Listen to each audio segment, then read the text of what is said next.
वाडा पडतोय. हे जीर्ण झालेले असे हे वाडे प्रॅक्टिकली विचार केला तर पडलेच पाहिजे. वाडा पडतो त्यावेळेला फक्त वाडा पडतो का?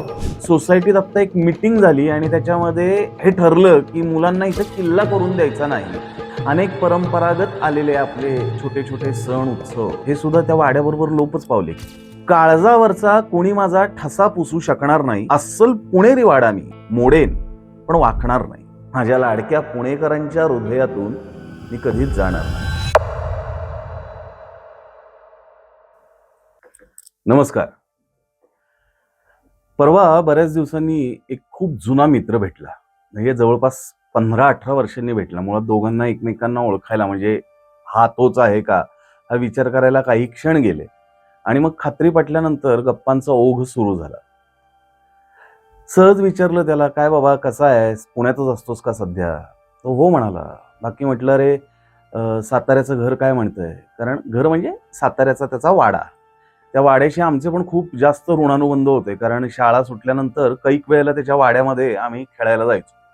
त्याच्यामुळे वाड्यातलं त्याचं घर आणि वाड्यातले इतर कुटुंब हे सगळेजण आम्हाला ओळखायचे. वाड्याचा विषय काढल्यानंतर थोडासा अस्वस्थ झाला तो आणि म्हणाला की अरे वाडा पडतोय आता.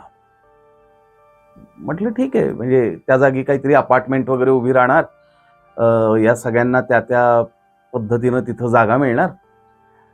आमच्या गप्पा झाल्या आणि मी घरी आल्यानंतर वाड्याचा विषय झाल्यानंतरची त्याची अस्वस्थता मला काही स्वस्थ बसू देत नव्हती. मग मी विचार केला की वाडा पडतोय म्हणून एवढा अस्वस्थ तो का झाला असावा?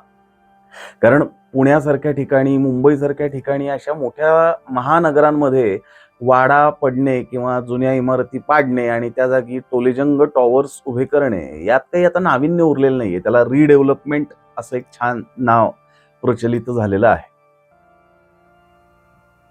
पण वाडा पडतो त्यावेळेला फक्त वाडा पडतो का? हा विचार मी करायला लागलो आणि मग मला उत्तर मिळत गेली आणि मला उत्तर मिळालं त्याच्या अस्वस्थतेचं. वाडा पडताना निश्चित नुसता वाडा नाही पडत. त्या वाड्यात राहत असलेल्या लोकांच्या बरोबरचे आपले ऋणानुबंध पडतात, संस्कार पडतात, एकमेकांबद्दलची आत्मीयता पडते, एकमेकांना मदत करण्याची वृत्ती ढासळते. या सगळ्या गोष्टी होतात. म्हणजे बघा ना, मी जरी कधी कुठल्या वाड्यात राहत नसलो तरी सुद्धा माझे अनेक मित्र वाड्यांमध्ये राहिलेले आहेत. महाराष्ट्रातल्या प्रत्येक ठिकाणी, प्रत्येक गावामध्ये अनेक प्रसिद्ध वाडे आहेत. पुण्यात आहेत, त्याला काही ऐतिहासिक दाखले देखील आहेत. तसेच साताऱ्यात आहेत, वाईमध्ये आहेत, कराडमध्ये आहेत, कोल्हापुरात आहेत. महाराष्ट्रातल्या प्रत्येक ठिकाणी हे वाडे आहेत. वाड्यामध्ये लोक एका कुटुंबासारखी राहत होती. कुटुंबासारखी हे मी पाहिलेलं आहे. म्हणजे अनेक मित्रांच्या वाड्यामध्ये त्यांच्या घरात जाऊन, म्हणजे वाड्यात बंद दार हे फार क्वचित दिसायचं तुम्हाला. वाड्याची दारं ही सताड उघडीच असली पाहिजेत, हा जणू एक थंबरूल होता. मग त्या वाड्यातले एकमेकांच्या बरोबरचे रिलेशन्स हे किती गोड होते. म्हणजे तो मित्रच त्या दिवशी बोलता बोलता वाड्याचा विषय जसा पुढे पुढे निघाला तसा म्हटलं की अरे अमुक एक काका होते ना, त्यांच्या घरात पहिल्यांदा फोन आला होता. त्या फोनची रिंग अख्ख्या वाड्यामध्ये ऐकू यायची आणि फोनची रिंग वाजली की प्रत्येक कुटुंबातला एक जण तरी असा बाहेर यायचा की अरे आपल्यासाठी फोन आहे का? म्हणजे त्या काकांना त्यांच्या कामाचे कमी आणि वाड्यातल्या इतर लोकांचे जास्त फोन यायचे, पण तेव्हा कोणाला काही वाटायचं नाही त्याच्याबद्दल. तसंच तो म्हणाला की टीव्ही आला तेव्हा वाड्यात एकाच ठिकाणी टीव्ही होता. अर्थात तो तेव्हा कदाचित त्याचा जन्मही झाला नसेल, इतकी जुनी गोष्ट आहे ही. पण त्याचे बाबा त्याला या आठवणी सांगायचे की त्यांच्याकडे टीव्ही होता आणि सगळेजण ते टीव्ही बघायला जायचे. एवढं अप्रूप होतं या सगळ्यामध्ये. अप्रूप होतं पण त्याच्यामध्ये ना एक जिव्हाळा होता, त्याच्यामध्ये एक आपुलकी होती. कुठलेही सण असतील, कुठलेही समारंभ असतील, म्हणजे ते अख्ख्या वाड्याचं कार्य असल्यासारखे लोक धावून धावून ते सगळं करायचे.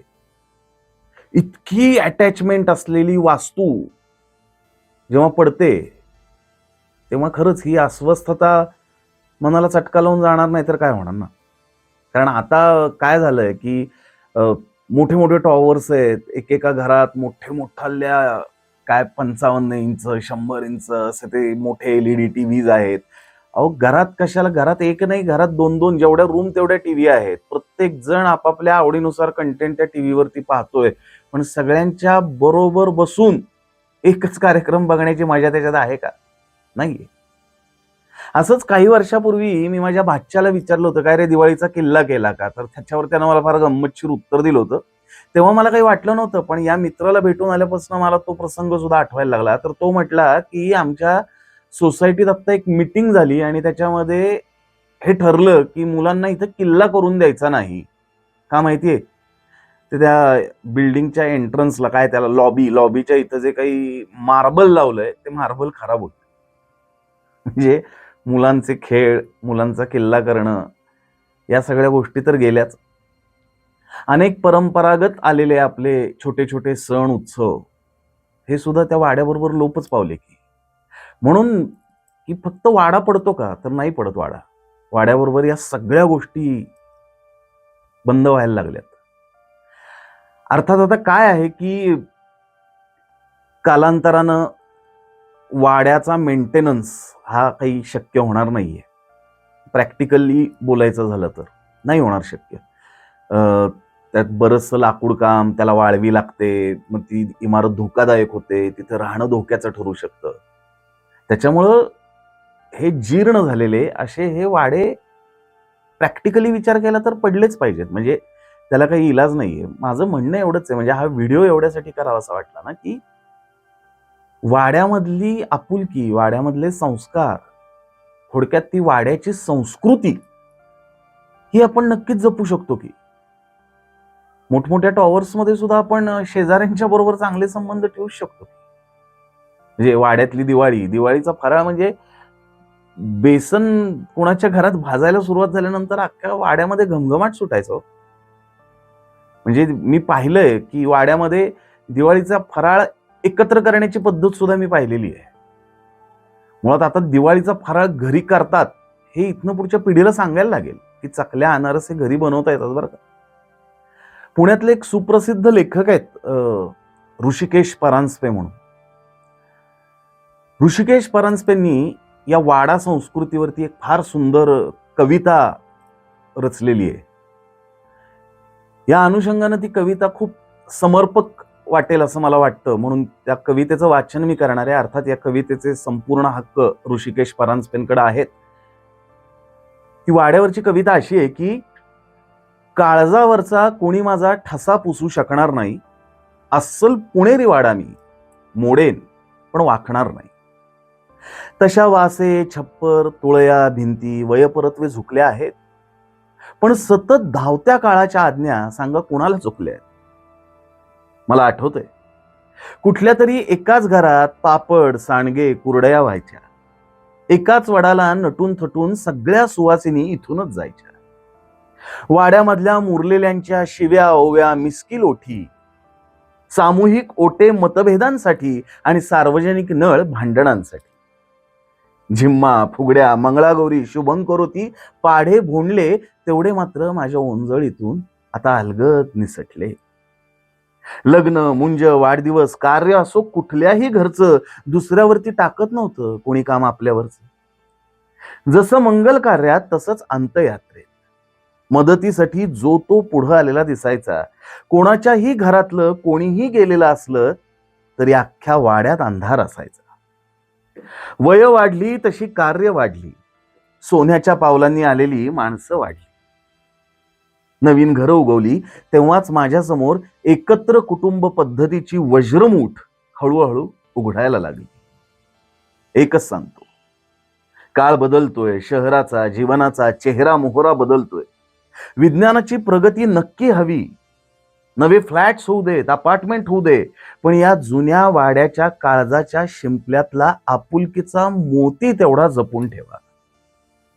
आज असे कितीतरी माझ्यासारखे सज्जांमधून मेघडमऱ्यातून एकेकाच्या वैभवाच्या अत्तराचे सडे शिंपणारे वाडे प्रत्येक दिवसागणी गुपचूप नकळत एकामागून एक संपणारे वाडे. पण जीवाच्या जीवलगांनो, उद्या दगड मातीनं जरी अस्तित्वात नसलो तरी ओंजळीत जपलेलं एकोप्याच्या संस्कृतीचं धन माझ्यासोबत नेणार नाही माझ्या लाडक्या पुणेकरांच्या हृदयातून मी कधीच जाणार नाही. मी कधीच जाणार नाही. धन्यवाद. व्हिडिओ आवडला असेल तर चॅनल नक्की सबस्क्राईब करा, लाईक करा, शेअर करा आणि पाहत राहा आपलं आवडतं YouTube चॅनल वल्लरी प्रोडक्शन्स.